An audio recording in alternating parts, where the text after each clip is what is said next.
Dia faly mitafatafa amintsika rehetra mpanaraka tsy tapaka ny fandarana Jeanne Forest Santé aty Canada indray ny tenako. Ary amin'ny fotoana manoloana ny andron'ny Paka izany dia manao ny karazana fandaharana izany isika izay mitefa indrindra zany eo amin'ireo hoe karazam-pijaliana izay misy amin'ny zanak'olombelona. Satria ny Paka moa zany dia fitsanganan'ny Jesoa Kristy tamin'ny maty, izany hoe nandresy izy izany ny karazana fijaliana teo ambony hazo fijaliana ary dia nampisehoany ny mampanjaka azy. Ny zavatra ho resahantsika eto zany dia aretina iray izay mampijaly dia mampijaly tokoa zany ny zanak'olombelona amin'izao fotoana izao, satria maro dia maro zany no voan'io karazana aretina io, indrindrandrindra zany aty amin'ny tany mandroso dia tsy inona izany fa ny fibromyalgie. Ny fibromyalgie zany dia mbola eo andalam-pikarohana zany ny siantifika, ny mpikaroka rehetra momba an'io karazana aretina io, satria dia aretina mampitolagaga ny fanaitainana izay misy eo aminy, izany hoe ny osatra zany sy ny muskla eo amin'ny tenan'ny olombelona zany dia misy karazana inflammation, izany hoe karazana hoe zavatra miforona zany, aretina miforona ao anatin'ilay muskla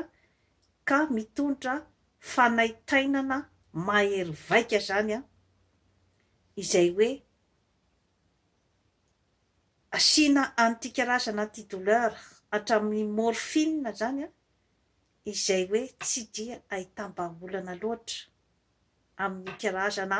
hoe fibromyalgie io na ny fanaitainan'ny muskla izany. Maro dia maro zany ny hoe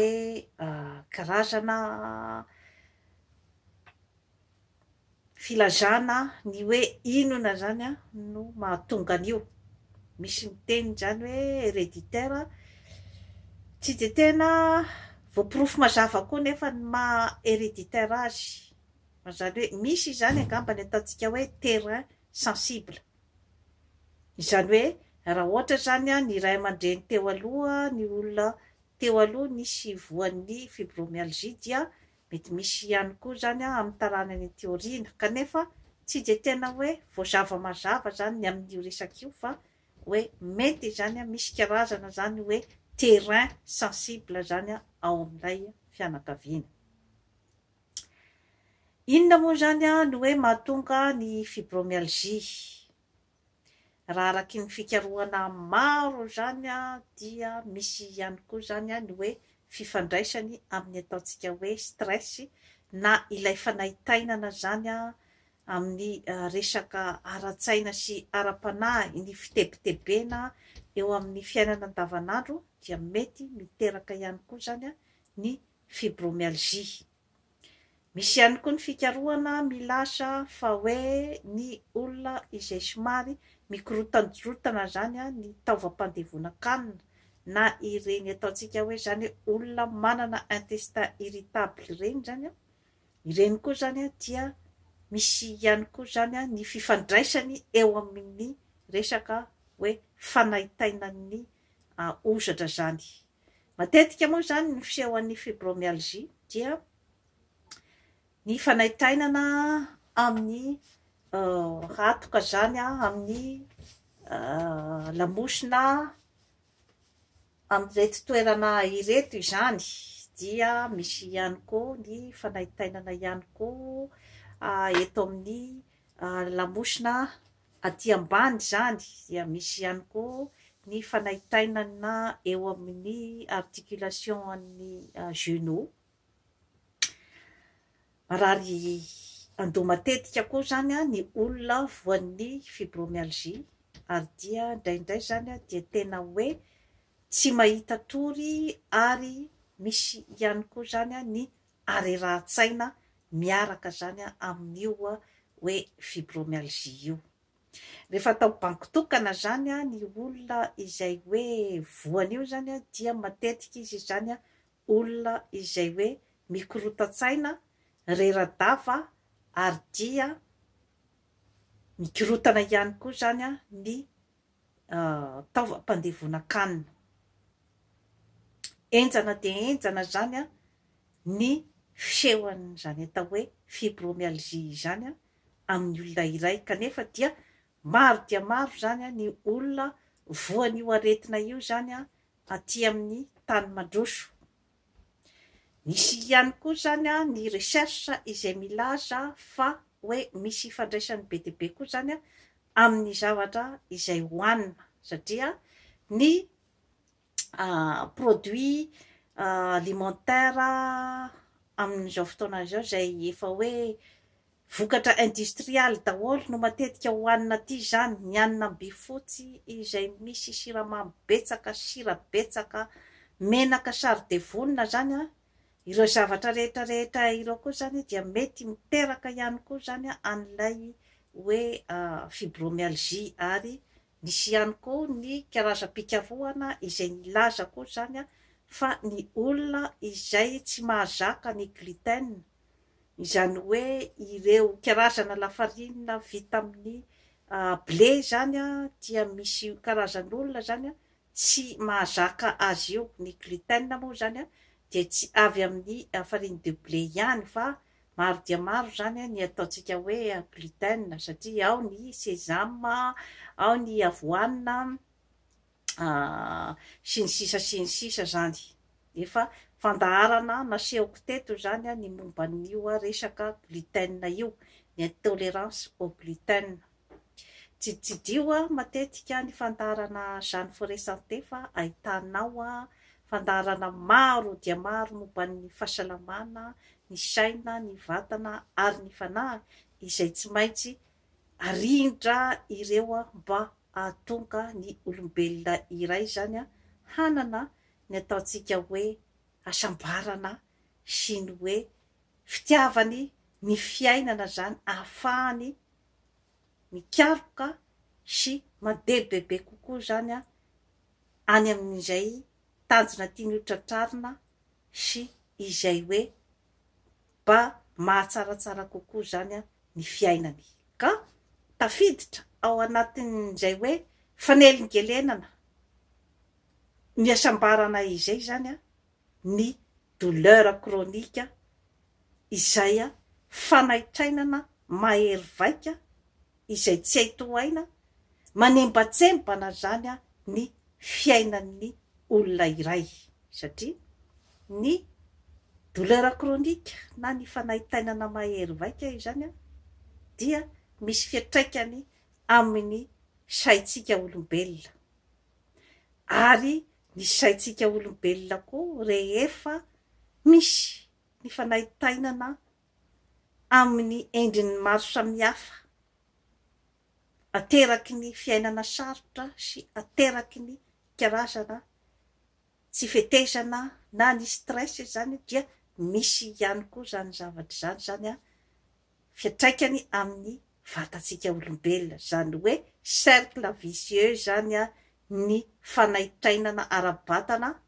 izay miatraika any amin'ny saina, ary ny fanaitainana ara-tsaina izay mietefa amin'ny vatantsika olombelona. Ka ny fandraisana tanana ny fibromyalgie zany dia amin'ny expérience mahadokotera zany dia mbola tsy tena kapoakan'ny siansa medicale zany io karazan-javatra io, satria ny siansa medicale moa zany dia ny hoe rehefa misy ny fanaitainana zany dia tiany fanafody, zany hoe miditra any amin'ilay fanafody mahery vaika toy ny morphine, satria rehefa hoe fanaitainana mahery vaika zany dia miditra any amin'ny fanafody mahery vaika toy ny morphine. Kanefa dia tsy dia ahitam-bokatsoa zany zay zavatra zay fa satria traitement d'urgence ihany. Eny réflexe spontané zany amin'ny maha olombelona moa zany hoe mampiaina zany an'ilay fanaitainana. Tsy misy anomezako-tsiny ny eo amin'ny resaka ara-medikaly amin'izay zavatra izay, fa ny morphine ihany koa dia misy effet secondaire maro dia maro koa zany izay ateraky ny morphine. Morphine dia mitondra ny karazana hallucination eo amintsika olombelona, mitondra constipation, mitondra problème respiratoire sy ny karazana zany hoe trouble eo amin'ny resaka mémoire sy ny sisa zany. Kanefa moa zany hoe tsy manatsafidy zany indraindray manoloana ny hoe fanaitainana mahery vaika zany tsy manatsafidy zany ny dokotera fa mampiasa an'io morphine io. Kanefa moa zany raisiko zany ny eto amin'ny hoe fandraisana tanana ny fibromyalgie dia zavatra maro dia maro no miditra ao anatin'ny ataontsika hoe zany mahatonga an'ilay fibromyalgie, ka mila miditra zany bebe kokoa zany any amin'ilay ataontsika hoe zany hoe cause na ilay hoe antony zany nahatonga an'ilay inflammation sy ny fanaitainana eo amin'ny muscle zany. Ka ny fandraisana tanana moa zany dia ilay ataontsika hoe zany hoe prise en charge angamba zany no azo ilazana azy, fa tsy hoe tenenina fotsiny hoe fitsaboana, satria rehefa fitsaboana zay mantsy ny anarany dia hoe ity zany ilay aretina dia ity zany ny fanafody. Misy nefa karazana aretina izay hoe tsy amoramorahina fotsiny, amaivamaivanina fotsiny zany ny amin'ny hoe ity ny aretina dia ity ny fanafody, fa tsy maintsy miditra zany ao anatin'ny famakafakana lalina zany ara-psikolojika sy amin'ny ara-batana eo amin'ny olona iray. Tsy maintsy miditra ihany koa amin'ny tantarany sy ny fomba fisakafoanany sy ny fomba fisainany, ary indrindrandrindra ny tontolo iainany, ny manodidina rehetra izay iainany. Izany rehetrarehetra izany zany dia ao anatin'ny science de la douleur. Ka ny anaovako mantsy zany an'ity famakafakana sy hoe fandaharana ity dia ny fifampizarana ihany. Vakory hoe Jeanne Forêt tsy ao anatin'ny hoe priorité eto amin'ny fandaharana Jeanne Forêt santé zany ny publicité, fa mampafantatra anao fotsiny aho ny hoe zavatra mety hahasoanao ato amin'ny Jeanne Forêt santé, ato amin'ny klinikan'ny Jeanne Forêt santé. Mampafantatra anao fotsiny aho rehefa hoe manolotra zavatra toy izao sy toy izao, zavatra mety hahatsara ny vatanao, ny tarehinao, ny volonao, zavatra natoraly, zavatra vita amin'ny akora avy any Madagasikara saingy mandalo laboratoara izay mahatonga azy anara-penitra aty Canada. Fifampizarana zany no ataoko eto, sao dia mahasoanao, fa tsy publicité no priorité eto, satria misy ihany mantsy ny atsefatsefany eny zany ny manao an'ilay karazana commentaire indirecta izay alefa